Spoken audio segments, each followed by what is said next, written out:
Well, firstly, Maddie, I want to say thank you for coming to the decision table, and you are so welcome to be here. Thank you. I'm really grateful for the opportunity, and thanks for reaching out. And I'm looking forward to just diving in, seeing what happens. That's pretty much what's going to happen is whatever happens. Literally just come off a 5-day event, and it's been crazy and amazing, and lots of clients getting lots of wins. But awesome. You know, it's always interesting listening to so many different ways in which people understand their world. And what I mean by that is that in that particular company, it's working with a lot of coaches and consultants. And in the coaching industry, you know, there's been certain standards, certain things, and it's really funny how one person can hear, 50 people can hear one thing, and yet there is almost 50 different interpretations of the same thing. How crazy is that, right? Yeah, absolutely. And sorry, go on. No, what I was going to say was, I wonder how often we do that with so many things that we're hearing and listening to these days. Oh, I mean, 2020 was evidence that one thing can be said and a million or a billion interpretations can happen. And I think as well, you know, the way that we interpret things is based on so many things from our past that, you know, the way that all the filters that it goes through when we hear it is like, oh, this thing that I learned when I was 10, those words mean danger, those words mean good things, you know, and money's like a perfect example, right? Some people go into fear when they hear about money. Some people think abundance. It's the same with all sorts of things, I think. It's just all those filters that it can go through. But isn't that kind of crazy? Because we have all these filters, and in a lot of ways, that's what's actually built a lot of the systems, the thinking, and it kind of maybe worked at that time, but I wonder if it's still working today, yet we kind of go, that's what it is, and we just go for it. I think you're bang on the money, is that, and a lot of these things happen in our childhood where we're not really sure about the world yet. We don't have all the information, and they get solidified in our neurology, in our brain. And then every time a familiar situation comes up, whether you're 20, 30, 50, 60, 70, our nervous system defaults to that situation that happened when we were 8, even though our conscious grown-up brain is like, I'm making a rational decision. I'm in control of this situation. It doesn't realize that the nervous system is like defaulting to that, you know, particular event that happened when we were a small child, and then every moment beyond that was just a reflection of that moment. That's an interesting concept, you know, like going right back to your childhood of how that sort of triggered off. You know, I love patterns, and I'm always looking at, you know, how are we wired to something that then gives us a behavior, and then what is that result that we're going to get from that, right? And I talk about when you kind of have this old story of defaulting back to your decision DNA, and that's kind of like where that became a decision maker for you, because maybe something triggered something positive, maybe it was negative, maybe it was triggered by something else that you saw, and then that became your default system. Isn't it funny though, we sort of go on about things like this in some ways, like we say these things, but I often wonder, how many times do we go back and go, maybe that's not serving us right now? Oh, I think that's like everybody reaches that moment at some point where they're like, where the realization, and I love the word that you used, story. It's a brilliant word because it takes it out of the factual realm and into the interpretive realm, and you realize that everything you're telling yourself is just a version of what is possible. And so I think story really, I really like the use of that word, because it's just a narrative. It's not rooted in fact. It's not rooted in anything but one version of that you've experienced. So I really love the use of that word. And yet we build so much on a story. Totally. And then our whole lives. We are so scared of disrupting that pattern to create what I believe is a new story that every single one of us can do. Well, I think we feel super unsafe outside of our story, because even in the case of like people that go back to violent partners or abusive partners, that or that, you know, they're attracted to the bad guy or the toxic woman. They know, like, consciously in the front part of their brain, the adult part, that's like, this is a bad decision. But their whole body is wired for that familiarity. And as soon as, even though it's like the devil we know is better than the devil we don't, right?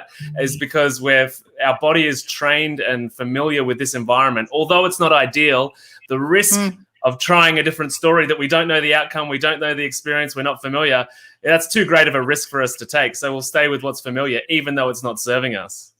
Oh my gosh, so much I want to pull apart on what you just said. I think Let's do it. Definitely. Oh, wow.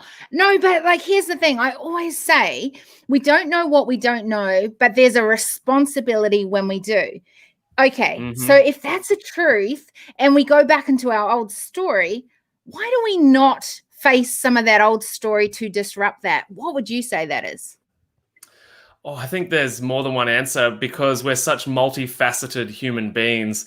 And so I think it's, you know, the judgment of the people around us. So we've got that social security and familiarity. And anybody that's been on any kind of entrepreneurial journey knows that as soon as you start changing or leveling up, the people around you that aren't in that space look at you as like, what's happening? Like, you're being different to what I thought. Or you go to your first Tony Robbins event or whatever it is, and you come back and people are uncomfortable. So there's that social sort of construct that is keeping you sort of from breaking it because you don't want to ruin the relationships with people you care about. You've got your family construct. You've got your inner world construct and the way that you see the world and the way that you perceive things to be good or bad. Like, you know, the money, again, is useful there. Some people think it's evil. Some people think it's the fuel that makes the world run in the best possible way.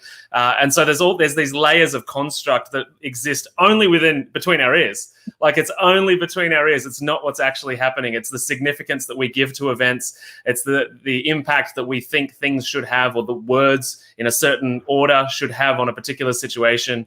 But it just comes back to a belief. And that's like the foundational variable, I think, of all of it, is that we believe something is happening.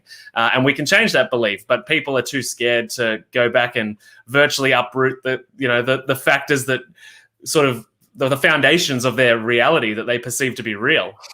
But here's the thing. For some people, it's a real story. I think that's how we have to go there as well, right? Like, so I get Absolutely. that there's some of the stuff that is the old story that has not served us. And maybe if we address that and think about that, we could change that. I get that. What is interesting, though, is that I think that part of reality is there is some of the story that is really hard, challenging, not easy. Absolutely. And I think that it's easy for us to change old story, but we have to be real around. And I wonder if we're able to have conversation that is about the realness of what's actually happening right now. Because I think, yes, we change what is not serving us and that we're ready to change. But what about those things that maybe it's time to have different conversation in a public forum where it's okay to be maybe not at that level or not at that change, and so here's a conversation. We're seeing it a lot right now with mental health is on the increase. And so it's something that has not always been talked about in business companies or organizations. Yeah, so absolutely. Maybe it's something we could or need to have some indicators around within our companies and make it part of priority of your KPIs. Well, and that makes me think the hustle culture, like the grind yourself into the ground, and that's a bragging point. And, I'm a health professional. I work with nutrition and holistic health and that kind of thing. And hustle culture is virtually the enemy of health, like of living a healthy life, right? And you wipe years off your life, and it's, you go to these business networking events and it's like, oh, worked 18 hours today, might do some work when I go home. And, it's a badge of honor. But, there's another way to look at that. There's another perception and interpretation, which is that you can work 18 hours today and every day this year, but you might miss 5 years on the end of your life with your grandkids, or 10 years, on the other end. And so, I totally agree that it should be a bigger conversation. And where you started with that was that, there is a real event for many people in their story. So there is truth to their story, and it isn't totally factual. And that's usually a long process. Some people can go through big experiences where they change their neurology instantly. But I think once you're out of the experience and that story is no longer true, but it was true once, you need to start conditioning your environment to understand that this is no longer happening. So when I take that risk, or when I take that step, or when I have that conversation, what happens? And in many instances, what happens is not what happened once. And so the risk is actually no longer there. We're expecting it, and we might even manufacture it because we're so familiar with it. And so I think, especially in our companies and our businesses, this is such an important conversation to have, especially in the Western world. Like mental health challenges are all over the globe, but statistically speaking, the more privileged and the more abundant you are, the more likely you are to suffer from a mental health challenge. And that goes back to the psychology of choice, is that human studies show that the more choice a human has, the more confused and lost they are. And there's businesses that have failed on that basis with, too many ice cream flavors, because there's too many pros and cons. The algebra equation, and this is what happens with marketing, right? The algebra equation that starts to form in your head is so overwhelming, but it just needs to be A or B, or A, B, or C, and it's or option one or option two. I love that. You do not know how much I love hearing what you're just saying right now, because here's the thing. Here's the crazy thing. Like my husband, he will say to me, what do you want for dinner? Because he likes to order things. And he goes, what do you want for dinner? And he'll rattle off 100 million things. Do you know, by that time of the day, I don't want to be making a decision on dinner. I'm like, you're the one that wants to buy out. You choose what we're having. You know what I eat, right? Here's why. I make so many decisions in the rest of my life, and I make them ABC. When you get to a menu at night and you've got to pick out of how many, I go into overwhelm. I go, that is just crazy. I don't even want to think about it. And honestly, I just want to eat my meal and enjoy it right now. And so I love the fact that you bring that up, because I think in a lot of ways, so often it's easy to overcomplicate things, and we need to go back to simplicity on things. Here's the other thing that I think is interesting on what you said. I think this whole hustle thing versus where we're at, I think it's more about, are we willing to be who we're meant to be in life and turn up as a whole person? And this is where it comes back to what the lens is on the table this month. And that is looking through the lens of humanity as stakeholders. I think we have to turn up, whether it's at work, whether it's in our personal life, whether it's with our children, whatever it is that we are turning up with, that we're turning up as a whole person. But I don't think the world sees us as a whole human being. Oh, I totally agree with that. Absolutely. Because a lot of people, like when you meet someone, most common question is, so what do you do? And you're defined by what you do from 9 to 5, Monday to Friday. And most people that have a day job that I know aren't really wrapped with that. So that's not a good way to define them. And so I think that showing up as a whole person is really important, but you as an individual must take responsibility for setting up your world in a way that you have the energy to show up. And so that's not to say that there's not going to be tough things in life to deal with. Like, yeah, we might have to do a job we don't like for a while to get through, to get the, there's situations that are real. And, a lot of life coaches sell the idea that you can be blissfully happy for every hour of the day, and purpose comes from human struggle to some degree.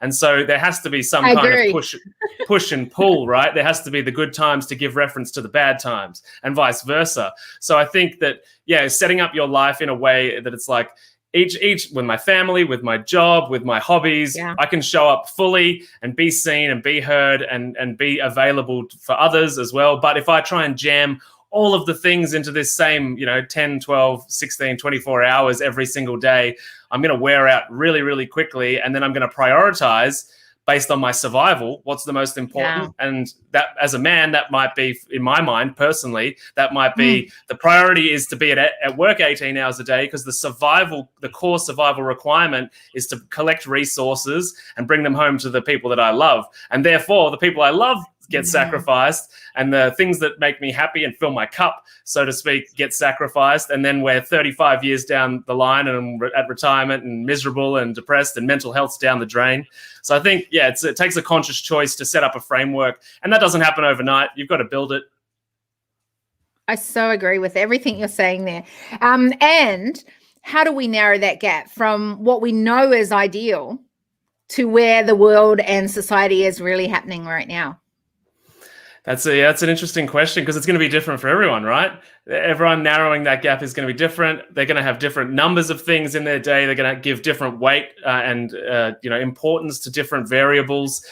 So a lot of this comes back to doing your own personal work, and whether it's seeing psychologists or seeing life coaches or whatever, but learning about yourself and learning how you can contribute and learning how you can show up and be better. Because again, that doesn't, at work, in your partner, with your, in your relationship with your partner, whatever it is, it doesn't happen overnight. It takes work. It takes lots of uncomfortable moments. And so I think it comes back to, in order to be able to set that up at all, we need to understand ourselves, because if we don't understand what's in here, we don't know what we've got to offer, right? Yeah, I so agree. And I always say that, we've got to take responsibility or ownership of whatever that looks like for us as an individual. That then goes into, our sphere of influence or community in which you're a part of. And then as a global space, here's the thing. It's really easy for us to go, what is happening across society is just too big for us to even think about. I'll leave that for someone else to think about. If you think of people living healthy lifestyles, having the energy to be able to be the best them, and then, not sacrificing the loved ones like you spoke of as a situation, it's something we can do individually, but it also has an effect on us as a global space. And I think that this is, when I talk about the narrowing the gap, I think it becomes this, well, it's such a big thing. Yes and no. I think if we are aware of what is happening across the globe as a global human race, then we bring it back to us as an individual. What is that we can own? What is it that we can make sure that we role model for ourselves, for those that are in our community, and then, of course, as a bigger human race community, I think that can bring change. But I think sometimes we think it's so big that even it just feels like we almost don't even want to go there, or it's up to someone else. Yeah. I'm totally with you on that. And the number 8 billion is pretty overwhelming when you think about how many humans and how much work needs to be done. Just a few. Yeah, it's just a small handful.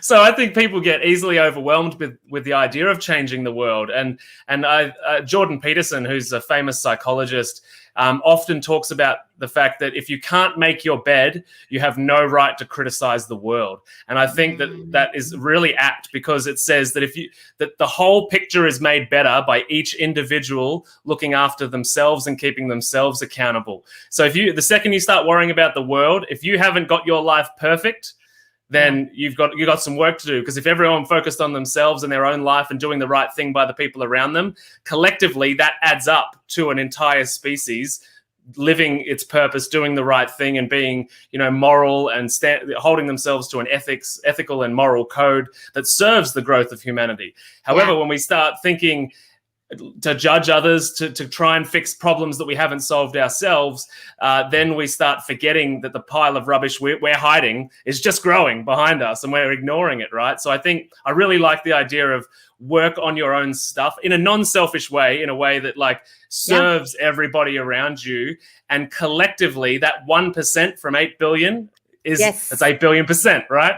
Correct. And that's what I'm trying to get out there, is that actually we can be part of that change that is needed across the globe. Or otherwise, here's the thing.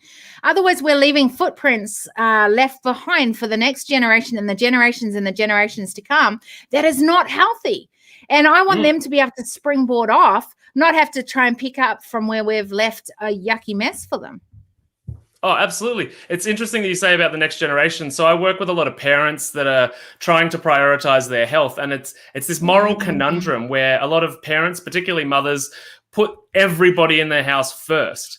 However, when we look at it a bit more macro, which is kind of what we're saying. If we look at the whole world picture, that your children grow up to copy your behavior. And so as soon as they become a free-thinking adult, if you were overweight and you were sick all the time because you ran yourself into the ground trying to serve, they will model that. They will be sick. And this is the first generation of children that is predicted to live shorter lives than their parents. So it's this moral conundrum of like helping everyone, but helping myself, helping everyone, but helping myself. And if you don't embody the leadership that you want the world to have or your children to step into, then they will have nothing to step into. Those footprints won't be there, right? So we need to lay those foundations by embodying it in a leadership with a leadership mentality, and that sometimes that sacrifice of putting yourself first feels a bit morally wrong because society's conditioned you to say it's all about the kids or it's all about everybody else. But actually, in the macro scale, putting yourself first in that context leads to a healthier generation of children and footsteps for them to walk in that they can embody and do the same thing. Ah, so good. I love the way you said that. And here's the thing. I so relate to the guilt thing. I used to do that many, many years in my own life. And I realized, though, if I was to do the journey well ahead, I needed to be able to refuel, and I needed to have the energy and the brain space to be able to do what I do. And in fact, if I wasn't helping myself, I wouldn't be able to help others. And I think that this is such an important piece. But I also think that it's interesting because that guilt comes from the way in which society has said. I've got generations of children, which is kind of fun. I always say I've got the older generation and the younger generation, and my younger ones aren't that young now. And I've got the next generation of grandchildren as well. It's kind of scary and ages me very well. And but here's the interesting thing: like my older kids, what I was meant to be like as a mom was very, very different to my younger girls. And I know that I felt pressure to be a certain, mom, and to be the right soccer mom and do all the different things. I was hopeless, honestly. I went to the school things. I didn't know how to relate to any of the parents. I felt like I was the worst mom out. And I tried to be that stay-home mom, and because I thought that was giving my kids the best, outlook on life and role model the best things. And I have to say that I believe that my girls and one of my boys, that's kind of like, he's got special needs, so he's kind of in that generation with me there too, because he's very much full-time in our care. So he and the two girls, in a lot of ways, had an example, a role model of a mom who was very, very different to the boys. And, I see an independence in the girls that I never saw in the boys. I see this determination, girls with voice that I never saw with the boys. I see this, the way they navigate conversations, so different. And we have traveled the world with our children. Before the lockdown, we were nomadic. I was known as a nomadic CEO, and literally traveled the world with my children. And we lived in each other's pockets the whole time, kind of thing. But, that's not the norm. And yet I wanted to expose them to other cultures and to think differently and to use their skills to be the best them, but also challenge when they didn't know how to do something. And I think, wow, those are the things that I wish I had been able to do better. What do you think changed? Yeah, what do you think changed? Was it simply life experience? So I think I changed.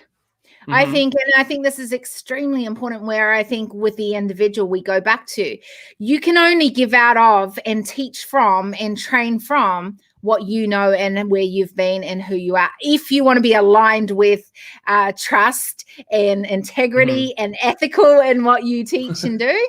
Okay, so that's a different, sort of scenario. But totally. But definitely, it's one of my mantras. I will not, I love to play big, but I won't tell you what to do. I'm a global advisor and strategist. I will not advise or strategize with you anything I'm not willing to do myself, which means, by the way, I have to do it at huge levels, and I'm always going up to my next level so that I can learn from that. And I like to have my kids do that too, that, that they can realize whatever that is for them, what is their next level to, because we are a human being that is evolving. And I think that is the best thing that all of us can do, rather than go, you've got to do it this way. And when I get there, I'm going to be this perfect human being. Because, by the way, I am so not perfect. Oh, none of us are. I think it's worth noting as well for anybody that listens, Right? is that this is a journey. It's a journey, right? Yes. You've got to go on, you got to have a moment and commit to a path. And that might take 2 years, 5 years, 10 years. But the point is, it's all about growth. And I love that you use the word evolution, because we think, again, of as evolution in this macro idea that and in science, we definitely do. It happens over thousands of years genetically. But most people stop evolving in their own life at about like 19. And they, that's it. It's all solidified. And that's exactly what happens with the neurology in the brain, is it literally gets thicker and more solid, and all the other possibilities of neurons that are there waiting to be picked up literally die. So, I think evolution's such a good word, and that if we take an evolutionary thought process to every day, to every week, to every year, and how can I be different? How can I be better? I think that would have such a powerful impact on the world. Totally. And here's the thing. I'm going to be writing 3 white papers. And the first one is the need for a new approach to leadership. And part of that new approach to leadership is using different lenses. And one of my favorite lenses to use, and what I call the secret advantage, is the muscle of human intelligence. I believe that we have within us this data that comes from so many different ways. And it's inputted into us as a human being. And I think there's a lot of humans that don't use that data wisely, that make dumb decisions. And but here's the thing, we're taught in society to listen to everything and to do it that way, or to follow as sheep, or to whatever. I think we as humans need to be willing to go, you know what, even if I don't agree with what you're saying, I'm happy to have a conversation. I'm happy to figure out how to do this journey better. And I'm willing to use the data I have within me to make better and wiser decisions that are going to add value to humanity. And I think that if we can do that, our world will change. But if we are not willing to do that, and we let, it's funny, I have conversations, I've been in rooms, top rooms, where we've talked with amazing AI companies. And my question to them is this. I said, I love what you are coming up with, what you guys have created, but have you considered what this effect is going to have on humanity in 20 years' time? I wish you spoke to Facebook 20 years ago. And they go, here's the thing. They go, we are starting to think about that now. We don't have the answers for you. And we're kind of making it up as we go. And I go, here's the thing. When you keep trying to make it up as you go, you're going to affect a lot of humanity. You're going to, there's going to be good things. Because trust me, there's some amazing things in the medical field with AI. I'm so grateful for, both in my own medical journey, but also in my son's medical journey. If we if we didn't have access to these amazing thinkings and things that have been created, we wouldn't have got to where we are now. But here's the other side of it. There's also things that are being created that is not adding value to humanity. I think you're bang on the money there. And the way that I sort of rationalize the existential reality of the world is that I'm not particularly religious, but I like the concept as a scientist that everything's in balance. And so I think that there's equal amounts of evil as there is good. And so the way that and it comes back to the idea of struggle. If everything was just handed to us, nobody would have any purpose. The species would die out, and that's all species. They have to struggle to survive, and it's this deep evolutionary sort of biology in our brains that's driving us to procreate or to feed or whatever it is, or to be better and collect resources. And so, in order for that to progress forward, evil and negative uses or negative applications of the tools we have has to be a part of the story. Otherwise, we would have nothing to triumph over. And so it's kind of with everything that's created, if it's just all good, eventually, well, it just can never be that way. We can always aspire to be that way, but if there's nothing to overcome, if there's no barriers to triumph over, then we lose our purpose. And without any challenges, we are purposeless, and there's no point being here at all. But that's not how we're taught. I remember I had to literally do a year and a half. I chose to do this to get to my next level. I'm going to do a year and a half of embracing failure. And I did a year, and I actually said I'm going to do a year. I wasn't very good at it, so I had to do a year and a half. And the reason I wasn't good at it was because I thought I had to get it right 100% before I did anything. And I knew that that was going to stop me in the growth of who I am and what I'm able to do across the world if I kept that as my, the way that I think. And so I learned that, and it's funny because a lot of people talk about failures. I don't. I love failure. I don't think of it as failure. I actually think of it as learning and development, and it's just the most powerful thing that I learned when I embraced it, because I realized that there was something I could do. There's things I can be prepared for, and now I need to have better strategies and tools to be able to do that journey well. But I always go, when I'm going through that journey, this really sucks on some side of it, but what is it I'm learning on the other side of it? And it's been so powerful, and those learnings have helped me be a better person, but then, of course, be able to go to the next level of what I do and the evolution of what I do, right? Yeah, I think that's a great psychology to take to it. You either win or you learn, which is, it's like a win-win essentially. But the other concept that I think that is kind of embedded in what you're talking about is that instead of, looking to lose, which is associated, our nervous system's conditioned that all these bad outcomes are going to happen. We're going to fail as a person. Our social group won't accept us. We'll have no money, whatever it is, that we can actually take curiosity as the tool to move forward with. And so it's, you can kind of look at it as a research project. So all the thoughts that come out of your brain or the ideas, currently they're all maybes. Let's find out which ones are yeses, and let's find out which ones are nos. And let's take a curious approach to be like, I wonder what happens if we do this. Oh, that was a no. Okay, scratch it out off the board. Let's try the next one. It's currently a maybe. Could be this, could be that. Let's look into it. Curiosity, I think, is such a friendly feeling to move forward. That came out, by the way,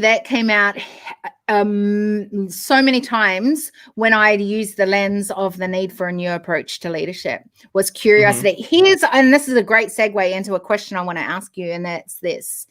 Curiosity is an awesome thing. We know that.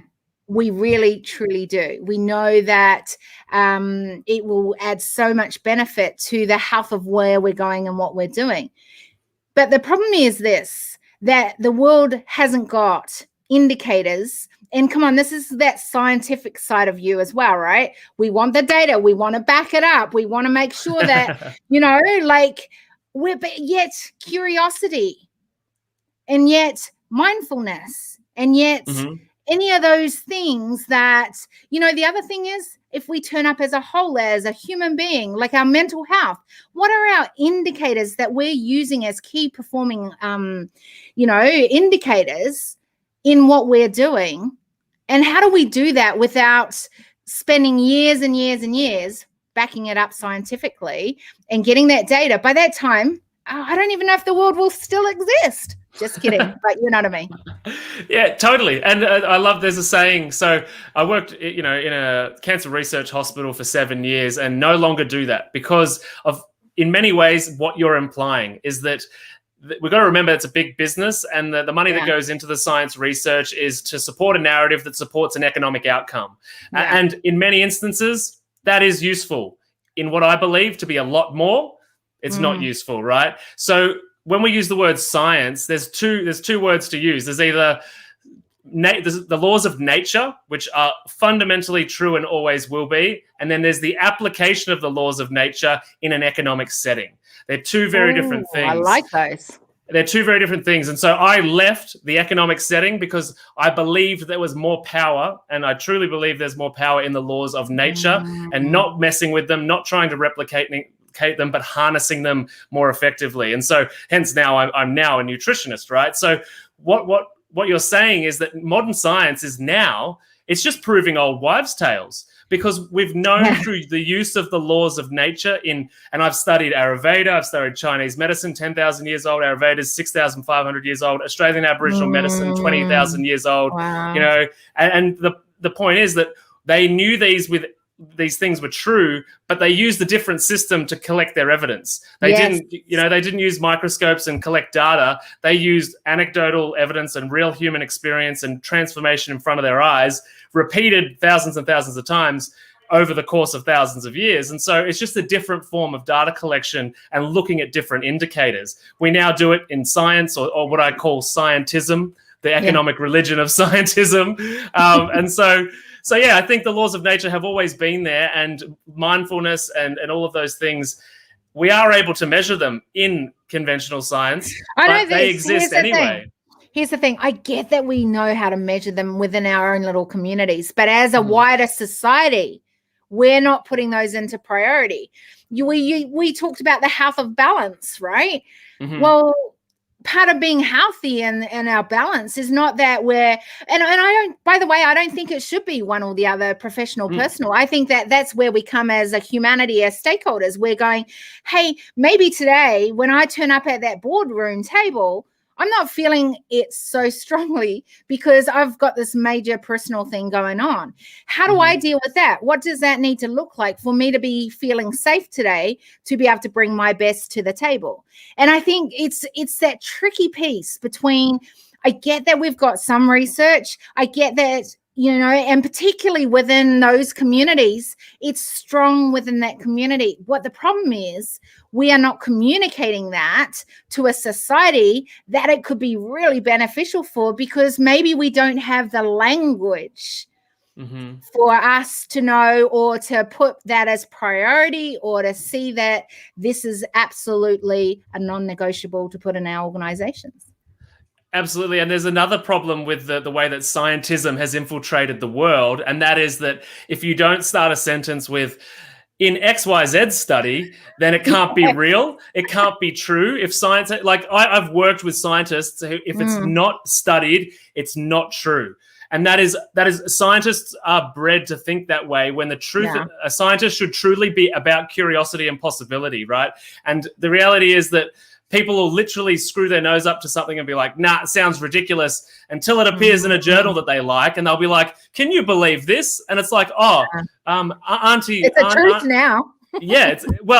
But Auntie Aileen, who's an Aboriginal medicine healer in Tasmania, has been taught that from thousands of years of Aboriginal shamans, so it's just this culture of, it can't be true until it's science has proved, economically beneficial science has proven it. Then, it's this conundrum that again comes back to that lack of curiosity, tunnel vision thinking, and that doesn't serve growth or evolution. So how do we change that? Conversations like this, I guess, expose people to the possibility that things can be different outside their frame of reference, or outside the paradigm in which they currently exist. Yeah, and I love that, because one of the reasons I have these conversations in my work right now is furthering how we can bring those conversations to bring bigger change across the globe. One of the things is that, someone will say to me, well, what industry do you work in? And I go, I don't.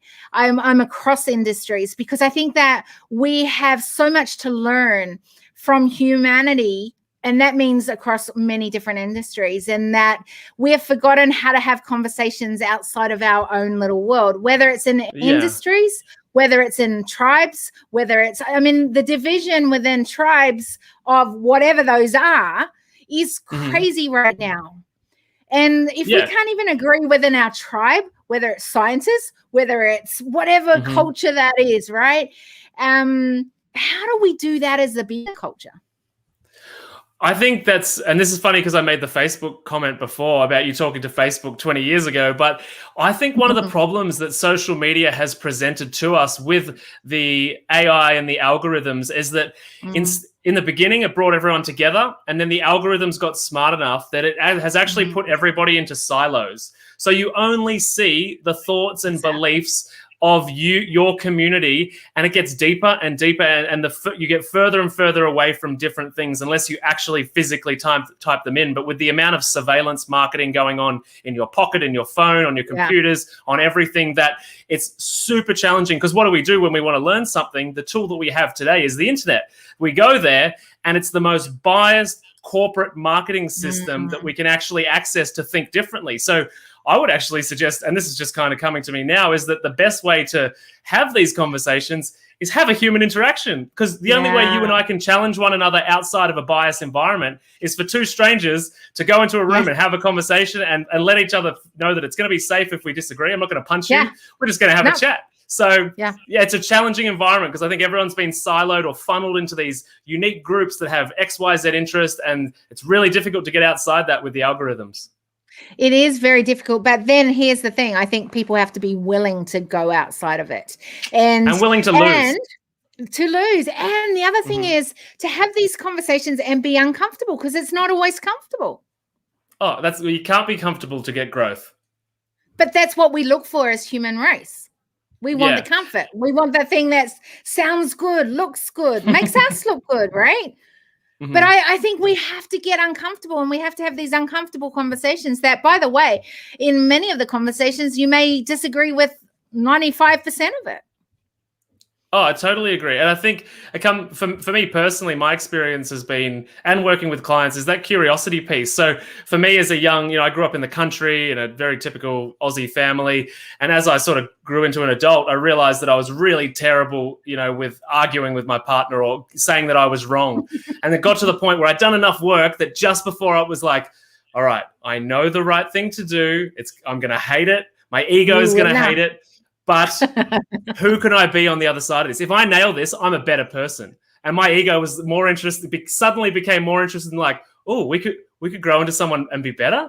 But it took ages. But then, and now it's just a natural reaction, is that, the reaction is to solve the problem, admit you were wrong, hug, kiss, move forward. And the faster that happens, the better life it can be, right? So true. But I think this is where it comes down to these kind of conversations. The more we have these conversations, the more that we get used to going, hey, it's okay if we are disagreeing. It's okay if we don't have it all perfect. It's okay if we're asking questions because we're being curious, and maybe we haven't worked out all those answers. Like, that's what I loved about our conversation, is that we can ask questions and be curious and not even have all the answers, because that's what I think is part of the need for a new approach to leadership, is that we need to learn how to evolve as a community and realize that as we're evolving, it doesn't mean that we've got it perfect. It just means that we are moving it forward as what we know with what we have right now. And I think that that's the sort of thing that we need to be not just okay with, but work with. And then there's the other side of it. And I always say, so I think, there's this awareness piece. And then I say there's always an ownership piece as well. And so once we're aware of something, what are we going to own? And I think that, this change that, we know is important. How do we start owning that? And I think it comes back as an individual, and then as a community, and then across the globe.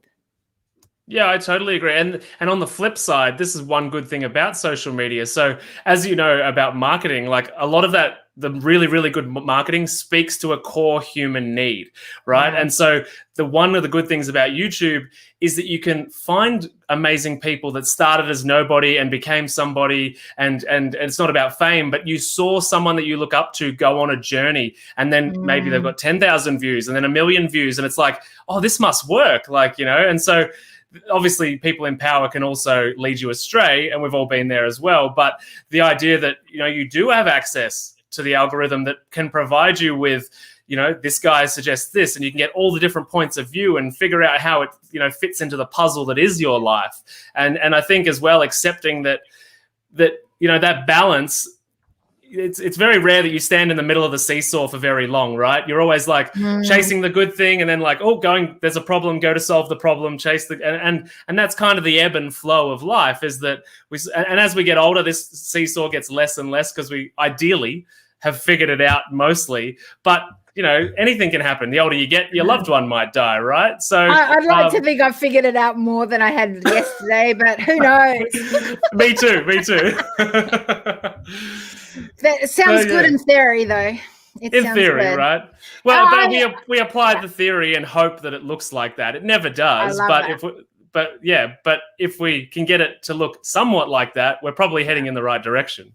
Yeah, I think, I teach about creating ecosystems, and I think that we, in both our economic growth, we should be building ecosystems, but also as a human, we should be building ecosystems. And, you briefly mentioned about not being that spiritual, but I think that that's important for us to know what it is that we're called to be, whatever that needs to look like and whatever that form, creates in us.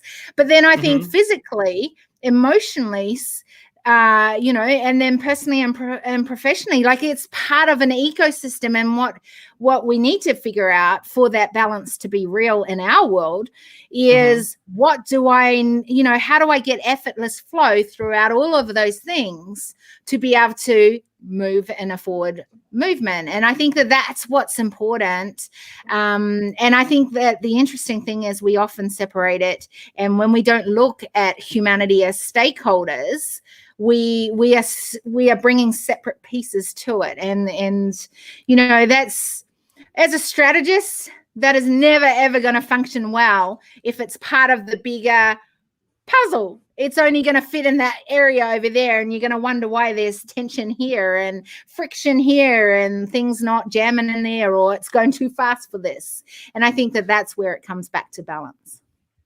I agree as well. The challenge as well is that, everybody starts from somewhere different. So, somebody that might be in prison today might have actually improved, exponentially since they went in, right? Or, whereas somebody might have been born into a family and conditions that set them up to have a beautiful mindset, be connected to everyone around them, attract money, attract all of these different things. And so even though we have progressed, because it doesn't look like this picturesque thing that society says success should look like, we still feel like we've failed, even though where we started was not comparable to where everybody else started, and we might have actually moved further.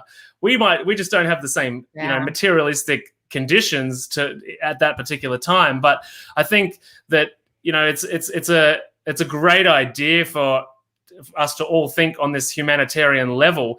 But some people are just trying to survive, and they're born into these horrific environments, and their progress is just to keep them and their family alive. And that's huge progress compared to someone that's born into a situation with the resources to impact humanity immediately. That person might have... I want to challenge that, because I believe that's still part of an ecosystem, whether you're at that point or that point.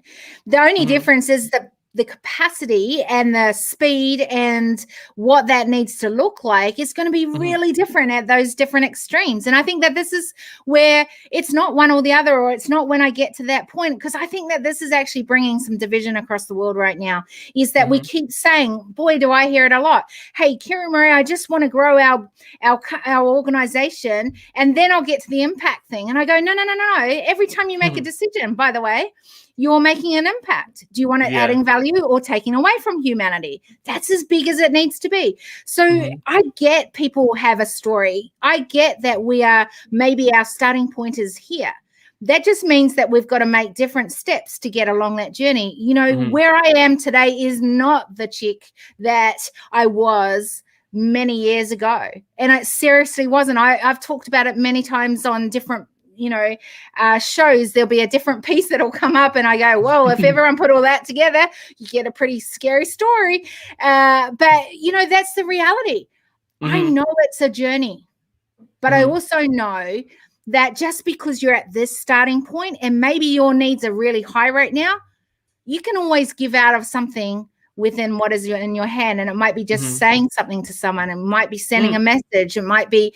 And I think that if we can always think every decision we're making is making a impact on humanity, would we make the same decisions we're continuously making? I really enjoy that concept. My question is, do you think the number 8 billion is too challenging to fathom that you would impact that? So my thing is, if 8 billion is too big to impact, then there is no hope.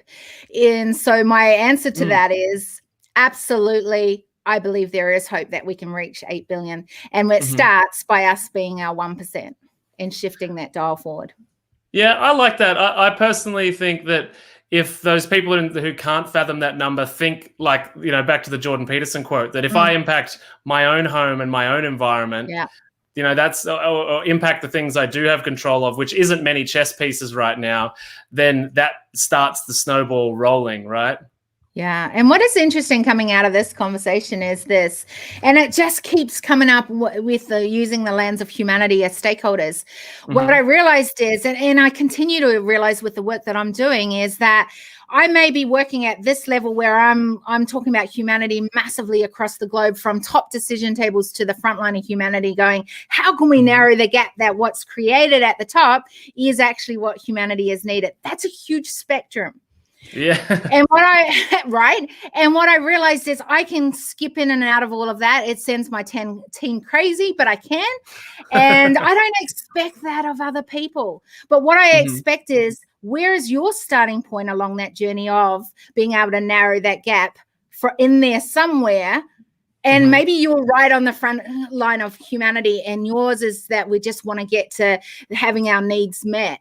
There's still ways we can keep moving forward. It might be just at a different spot along Mm-hmm. there, or on the spectrum, as we often say, with different things. And, and so we just have to narrow that gap somewhere along there. So I think that when I talk about humanity, it's this, it's Mm-hmm. as simple as this, that we often identify ourselves. So you already brought it up. One of the reasons, by the way, I don't say, hey, Maddie, it's awesome that you're on the decision table. What do you do? Because all of a sudden you'll identify with that straight away, right? Which is what you talked Pigeonholed. about earlier. Correct. Yeah. But if we just think of humanity first, we are not Mm-hmm. saying black, white, gender. We are not saying education. We're not saying what you have had access to what not. We are saying, firstly, Mm-hmm. can we just come back to human? So the thing that we can all relate on at this table right now is that you're a human, I'm a human. Okay, great. So if we start with that as our starting point, Mm-hmm. what can we start doing to make sure that the decisions we're making is going to add value to humanity, not take away? That's what I think it is, as simple as that. And I think that humanity has been this big contribution, and we'll change humanity humanity is you, me, us as a Mm-hmm. collective. And that's what it's going to take to change the billions of humans. Yeah, no, I totally agree. And yeah, I would love to see the globe take on that type of thinking, because I think it'd transform exponentially overnight if everybody was thinking that way. But in the thought of there's equal amounts of good and bad in the world, I sort of tend to think about that humans will always divide by whatever, in crisis or in times of need, they'll always divide down to the smallest common denominator. And that, whether that's skin color, whether that's resources, and like I often think about, if aliens came to Earth, right, all humans would unite, because it'd be humans against the aliens. However, on Earth, in the absence of aliens, it's this country against that country, or this skin color against that skin color. And so, I think we need to have some kind of thing that brings us all, unites us all. Haven't we started having that with the pandemic? I know we could say no, but I think there is some bits of it that have meant, as a society across the globe, we have had to go, what are we going to think about? What are we going to do? And not all of that's good, by the way, but I think that there is pieces of it that I think we need to keep taking on and keep doing in what we are building out there. Hey, firstly, I want to stop there in that way, but because I think we could talk for hours and hours. Me too. If people, oh my gosh, it's been so amazing today. But if people want to connect with you more, find out more about what you do, what is the best spot for them? Yeah, so I myself have a podcast called How to Not Get Sick and Die, which is all about what it says on the box, basically. And otherwise, pretty in your face. I love it. Otherwise, it's just at Maddie Lansdowne on any social media platform. That's awesome. Okay, so it has come to this point in the broadcast where I do ask, this is the only question, by the way, that I ask the same every time. And that is this. It goes back to the awareness. You know, we've had a great conversation. It's been actually phenomenal. So thank you. And I appreciate it after 5 days of events to have a really awesome conversation. And then it's that piece of ownership. So the question I'm going to ask is this. What are you taking from our conversation today? Oh, this is really, I feel really energized, and I'm really grateful for your time, and thank you for having me on, because it's just such an organic and true conversation. A lot of podcasts and conversations these days are so manicured and manufactured for YouTube or for whatever it might be. And so the thing that I'm taking away is, probably to think more abundantly about my impact on the world as a whole, which is sort of what you're talking to. But I just feel sort of a little bit of faith restored, that like, we're having a true, real conversation, and we had no preamble. It was just totally organic, no discussions before. This is real. So I'm just like, this is good. There's some truth out there, right? Yeah. And I think that that's the awesome thing that's these conversations for me is bringing out, is that honestly, with a lot of leaders across the globe, is that often we feel like in our own world that we're the only one thinking like this, or that we've got hope, and it's like, it's so good in amongst everything that's happening to hear someone else be excited about the fact that maybe there is hope. And for me, that's truly the best moment and makes it all so worth it. But I'm also going to take from our conversation, and I think what I would love to have further conversation on is, those steps along that journey. And I get that starting points are at different spots along that way. How do we communicate maybe differently or better or more effectively to those that are in that needs space? And I think that that's quite an interesting concept. And I think, I've always said to my children, we always need to be able to give no matter what. Like I want them to have a giving spirit. And I said, doesn't matter what's in your hand, but there's always something to give. And I remember, there were times I didn't even know how to feed my children.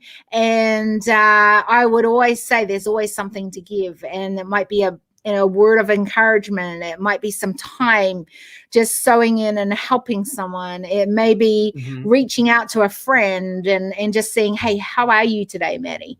And I think that there's always something we have in our hand to give, no matter where our starting point is. And I think that if I use that concept, it's the same with, I think there's always something we can add value to humanity going forward. And I think that's beautiful. Yeah. Okay. Is there anything else? I always want to give space for people to, if there's something I left out or something you feel that you'd love to leave, we're about to finish this broadcast, but is there anything you want to say? I just wanted to say, thank you to you, Kieran Marie, for being real and authentic and navigating this with curiosity. I think it's been an amazing conversation. I think you're really good at it. So thank you for letting me be a part of it. And thank you for being so willing. And I love, by the way, the health industry, and I've always wanted to have a lot more involvement in there because I have a real connection to it, because I've had to go through it, not just in my own personal life when I ended up in a wheelchair and told I'd never walk again, but also with my son, who was born with a lot of special needs. And I think that what I love is having conversations with very smart people who know their industry, know the impact of the research, but also are curious to going, how do we bring in? And I love the fact that you said, I've done all these different learnings from different areas. And I go, I wish more in the medical industry would do that. So thank you for being willing to do that and being willing to have a conversation with me today. So I'm going to end the broadcast. You're more than welcome. Thank you. Thank you.